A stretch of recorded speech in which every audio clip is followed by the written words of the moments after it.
All right, so yesterday we spent like the whole class working on vector component addition type of questions where you had to calculate all the x's, all the y's, do all of that kind of stuff. Okay, and while those are kind of the granddaddy of all the vector addition questions, they're not the only kind of vector addition question. Okay, so today we're going to look at another type that you might get that are far less involved. Okay, they have a lot less steps. Okay? But they require you to really see and visualize the situation that is going on in the question. Okay? We call these boat questions because they're almost always about a boat going across a river. Sometimes they're about a plane flying into a crosswind. But a plane is really just a boat that goes in the sky, so it's still a boat question. Okay? The thing with these is that they are perpendicular vector type questions. So they don't require us to do all the trigonometry. There's a little tiny bit of trig at the end, okay, but we don't have to do nearly as much as we had to do in the component questions. All right. So in a boat question, okay, you're going to have the river. Okay. And it tells us here that we want to know how far downstream a boat will end up if it is rowed at 1.2 meters per second straight across an 80-meter wide river that has a current of 2.1 meters per second. Okay, so let's kind of draw on this drawing the things we know. We know that the river is 80 meters across. Right? We're trying to figure out how far downstream, so that's magnitude and direction, okay, so we're looking for displacement downstream, a boat will end up if the person tries to row straight across at 1.2 meters per second in a current of 2.1 meters per second. Okay, so if I aim for a spot on the other side of the river that's straight across from where I get in, am I going to end up there? Not a chance. Okay? I'm going to end up downstream because of the what? Because of the current. The only way I end up going straight across is if I row into the current a little bit and let the current bring me back.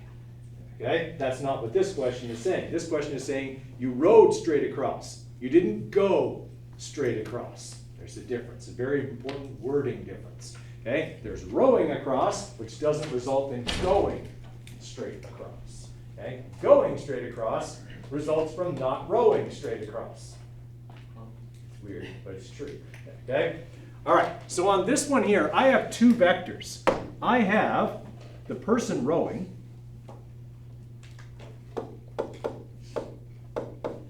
at 1.2 meters per second, which is a pretty good rate of rowing. Okay? And I have the river's current. Now, if I had a drone, and I was flying it above the river while this person is doing this, okay? These two things are happening at the same time, okay? The drone would not see the person going up and then over. What would the drone observe? Exactly. The drone would observe what really happens, which is the combination of the two parts. Okay? It would see a boat moving diagonally, even if it wasn't facing diagonally. It would be going diagonally across and downstream. This would be my resultant velocity. Okay, so all the other questions we've done found the total displacement or resultant displacement. This one's going to find the resultant or average velocity of the boat. Okay? We don't do anything different. We still draw the velocities tail to head. Okay? That doesn't mean that one happened after the other. They're happening at the same time. Okay? But we still draw them, one and then the other. Okay? All right, so would I be able to figure out what that resultant velocity is? I just have to do Pythagoras, right? Okay, and I'd have to do a little bit of trig to get the angle, yes? Do I even need that to answer this question? I don't. Most boat questions will ask for that. Okay? They'll want the resultant velocity, but in the end, I'm going across 80 meters. This would be a lot more than 80 meters, would you agree? Okay, going this way. So if I want to figure out how far downstream I end up, and I know how fast I'm going downstream, what else do I need in order to get that deep?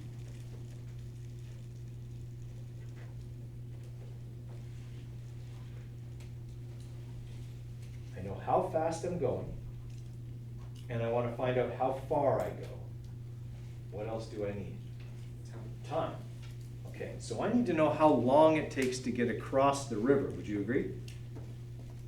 Okay, because as long as I'm going across, I'm also going downstream. The time would be the same for both parts of that trip because they're happening at the same time. Can I figure out how long it takes to get across if I know how wide the river is and how fast I'm rowing across it? I sure can. Okay, so let's do that. That's our next step. Let's figure out how long it takes to get across the river. Okay, time equals d over v. So that's going to be 80 meters divided by 1.2 meters per second.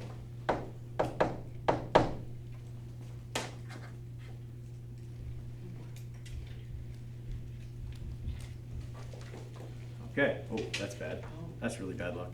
Okay, so it's going to take 66.7 seconds, okay, to get across the river. The whole time I'm going across, I'm also going downstream. Can I use that time to figure out how far downstream I go then? Yes. This is leading us to the last thing in this unit, which is projectile motion. Okay, and in projectile motion, you have an up and down part occurring at the same time as a horizontal part, and they always share the time, okay, because the motion is happening for the same amount of time. All right, so we've got 66.7 seconds. Now I know that that also applies here. And now I can calculate how far downstream the boat ends up. So now it's 2.1 times 66.7.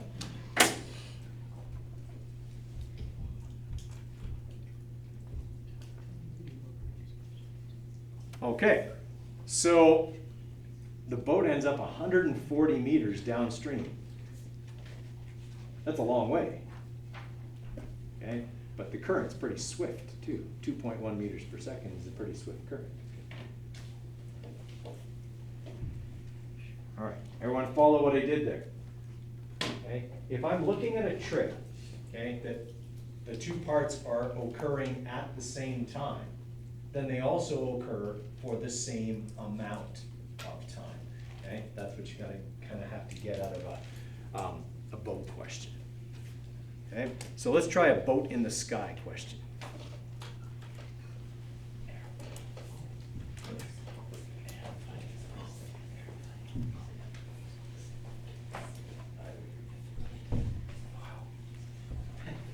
Oh my gosh.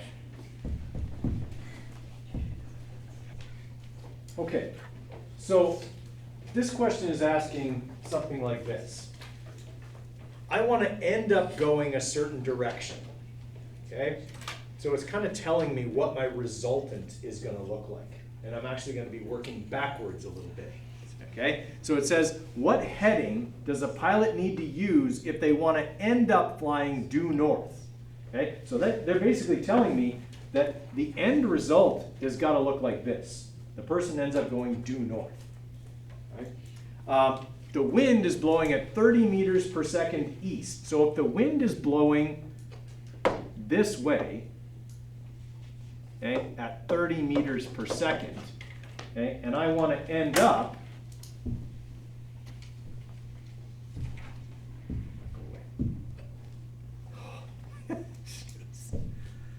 and I want to end up going straight across.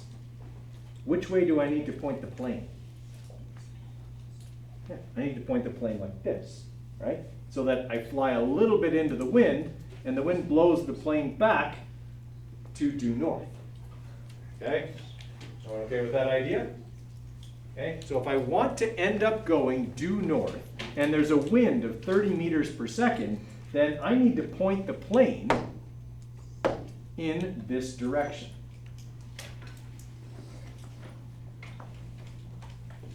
Okay, and the plane can move at 200 meters per second.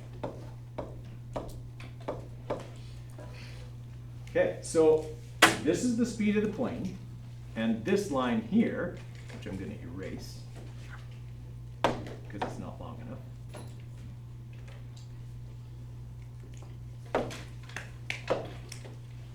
And this is the wind.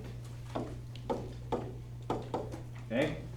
So I'm drawing the two vectors I have, tail to head, knowing that my resultant has to be a certain direction. Okay? Everyone all right with that? Now, I know two sides of this triangle. I know the hypotenuse and I know the opposite side. They want the heading. Heading is an angle. Which angle does it want me to find? A or B? A, yeah. Okay, B doesn't help me. I'd have to be over here for B to work. Okay, so A would be my heading.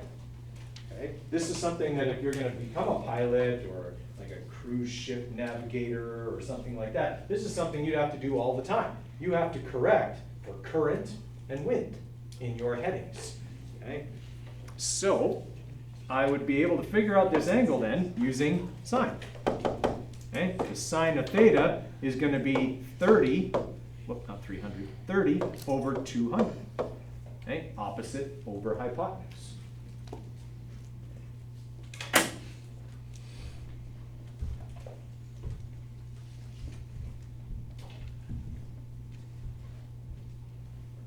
All right, so that means that the pilot will have to head her plane 8.6 degrees.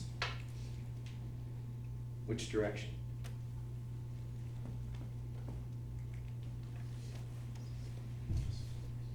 Which direction is this? West of north. Okay, she's got an easterly wind, so she's got to fly west of north if she wants to end up going due north. Okay, everyone all right with that idea? So those are the two types of questions you can get for boat questions. You can get ones where you're rowing across, that's the first one, and you get ones where you're going across, like the second one. Okay? All right, I would like you guys to try on your own here.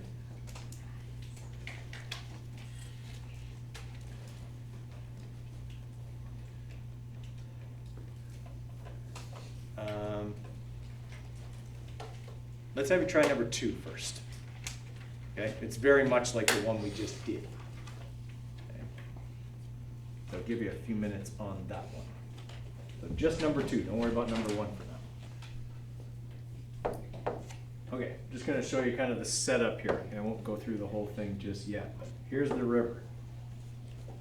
Okay, and it says that we can row a boat at 4 meters per second and are rowing across the river. Okay, so if I'm going to put my rowing speed on there, and this, holy smoke, this person is some kind of Olympic Herculean rower at 4 meters per second. Okay, and the river is flowing at 1.6 meters per second. Okay, it takes 3.5 minutes to row across, so that's going to be 210 seconds. Okay, and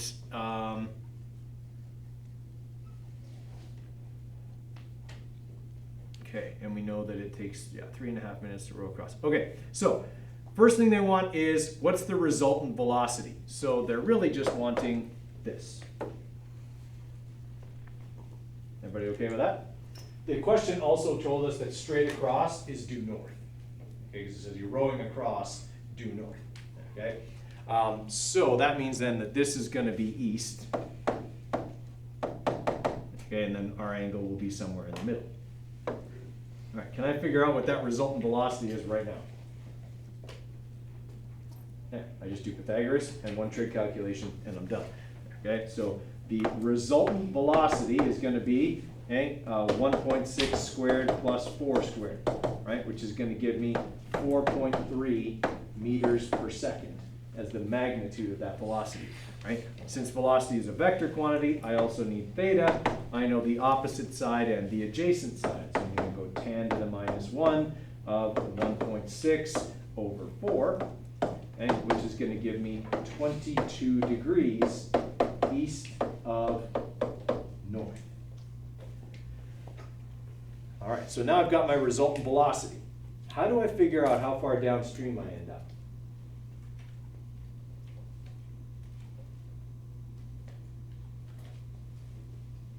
Do I know how fast I'm going directly downstream? How fast is that? How fast am I going directly downstream? I'm going directly across the stream at 4, right? Directly downstream is 1.6 meters per second. Okay, so I know how fast I'm going downstream. Do I know how long I'm going downstream? They told me it takes me 3.5 minutes to get across. Well, the whole time I'm going across, I'm also going downstream. So if that's how long it takes me to go across, that's also how long I'm going downstream. That means I know V and T. Can I get D? Yeah, it's just a V equals D over T question from there, right? If I want to figure out my displacement downstream, okay, V times T, 1.6 times 210 is going to give me 336 meters downstream. Okay? So these ones are not mathematically challenging. These ones are contextually challenging. Okay? We've got to be able to get those numbers and know where they apply. Time applies to any part of it. Okay? Your trip across the river takes a certain amount of time, and while you're going across, you're also going downstream, so that time applies to every single part of it. Because once you're across, the trip is over.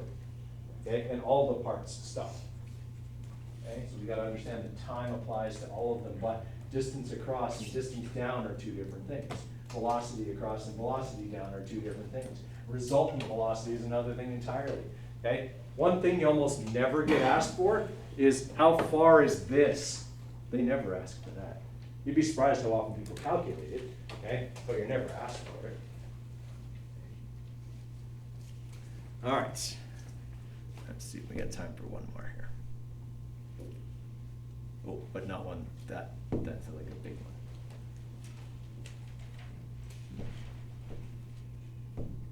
Have an easier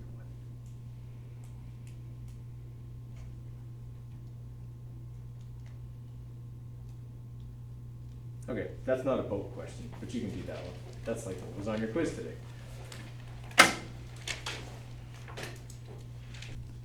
Okay guys, I'm just going to put the diagram on here so you can double check your diagram. I don't think we'll get to the math of this one, but you can keep working on it. Okay, so 25 kilometers at 20 degrees north of west means that my reference direction is west. Okay, and I'm going to go 20 degrees north of that, so it's a pretty narrow triangle, something like that probably.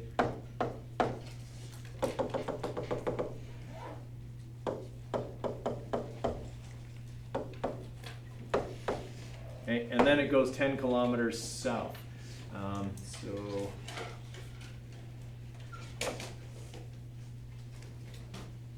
that's a tricky one. I think that's like just, if we're doing that to scale, it's probably just, it is just below, just below your starting point. So that's what that one should look like. It's close on that. Okay, so your resultant then would be this triangle right here. I said green.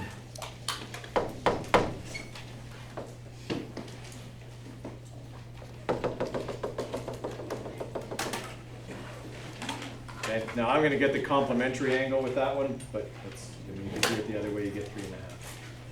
All right, so tomorrow we'll work on some vector stuff. I'm going to throw some different ones at you, some boat questions, some like this. Okay, and then Monday we're doing our acceleration lab. Okay, then next week we might work on a map activity to do with vectors really quick.